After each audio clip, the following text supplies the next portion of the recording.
سرور دو عالم جناب نبی کریم صلی اللہ علیہ وسلم نے ارشاد فرمایا، رمضان کے مہینے میں 4 چیزوں کی کثرت کرو۔ یہ حدیث چل رہی تھی لیکن مکمل نہیں ہو سکی۔ 4 چیزوں کی رمضان میں کثرت کرنی چاہیے۔ نمبر 1 لا الہ الا اللہ، اس کے بارے میں بھی بات ہو چکی ہے کہ کثرت سے اس کلمے کو پڑھا جائے تو بڑے عظیم فوائد انسان کو حاصل ہوتے ہیں۔ کوئی اس کی تعداد نہیں ہے، بلا تعداد اس کو پڑھا جائے، زبان پر اس کا ورد رکھا جائے۔ یہی ایک کلمہ وہ ہے کہ جو انسان اور کافر کو ایک دوسرے سے ممتاز اور جدا کرتا ہے۔ دوسری چیز جس کی کثرت کرنے کا حدیث میں حکم ہے وہ ہے استغفار۔ اس پر بھی بات ہو گئی ہے بقدر ضرورت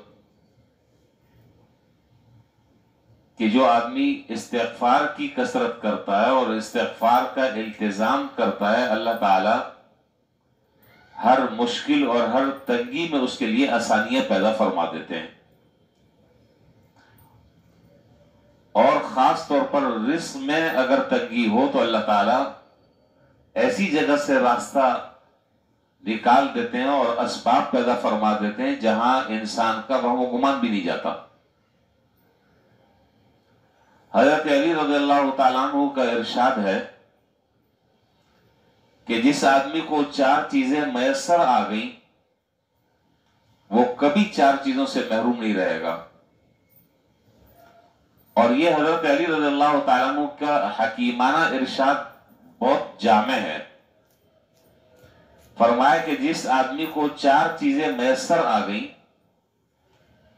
وہ 4 چیزوں سے کبھی محروم نہیں رہے گا۔ نمبر 1، جسے دعا مانگنے کی توفیق مل گئی وہ دعا کی قبولیت سے کبھی محروم نہیں رہ سکتا، اس لیے کہ قرآن کریم میں اللہ تعالیٰ نے یہ وعدہ فرمایا، ادعونی استجب لکم، تم مجھ سے دعا مانگو میں تمہاری دعاؤں کو قبول کروں گا۔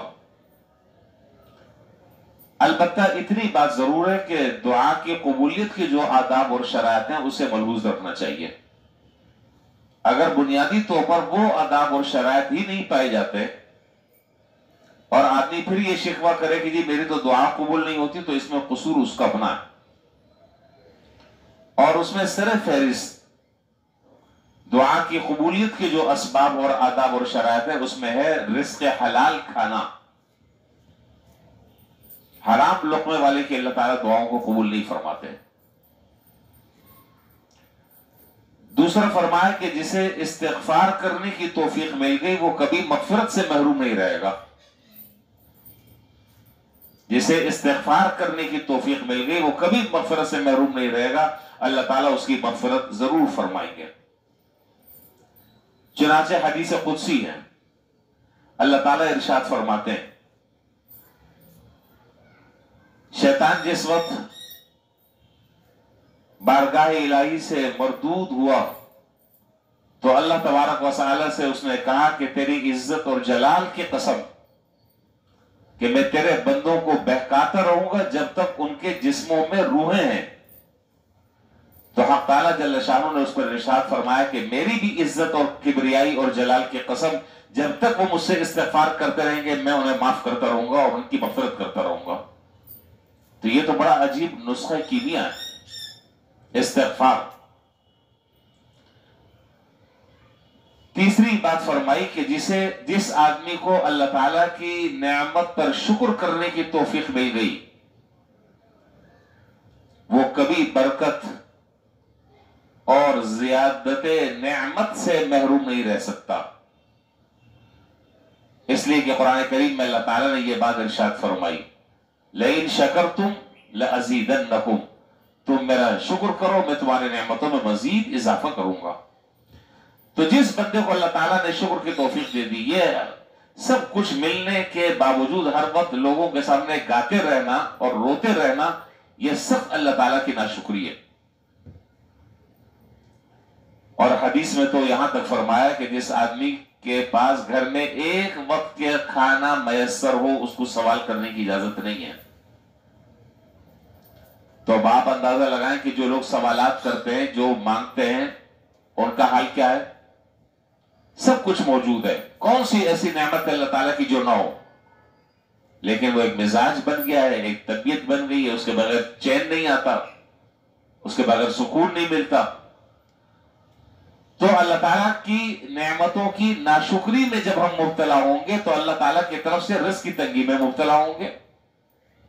اور جب انسان شکر کرنے کا عادی ہو جائے، ہر وقت اس کی زبان پر شکر ہو ان نعمتوں پر جو اللہ تعالیٰ بارش کے قطروں کی طرح برسا رہے ہیں، تو پھر اللہ تعالیٰ نعمت میں زیادتی فرماتے ہیں. چوتھی بات فرمائی کہ جس شخص کو توبہ کی توفیق مل گئی وہ توبہ کی قبولیت سے کبھی محروم نہیں رہے گا. تو یہ حضرت علی رضی اللہ تعالیٰ عنہ کا بڑا حکیمانہ ارشاد ہے جو میں نے آپ کے سامنے عرض کیا. یہ بات تھی دوسرے جملے سے متعلق استغفار کی کثرت. باقی دو اور رہ گئے، وہ بھی میں آج ہی ابھی بتا دیتا ہوں، مختصر سی ہے. فرمایا کہ دو چیزیں اور ہیں کہ جس کے ایک چیز وہ ہے کہ جس سے مانگے بغیر گزارا نہیں، وہ ہے جنت. جنت اللہ تعالیٰ سے مانگے بغیر گزارا نہیں ہے. تو اس مہینے میں یہ دعا کثرت سے مانگنی چاہیے، اور جب جنت مانگے تو جنت میں بھی جنت الفردوس سے سوال کریں. اللہم انی اسألک الجنت جنت الفردوس. اور اگر اردو میں مانگنا ہے اردو میں آپ مانگ لیں، یا اللہ جنت الفردوس عطا فرما. اور چوتھی چیز جس سے پناہ مانگنی اور پناہ مانگنا لازمی ہے، اس کے بغیر چارہ کار نہیں، وہ ہے جہنم سے پناہ مانگنا.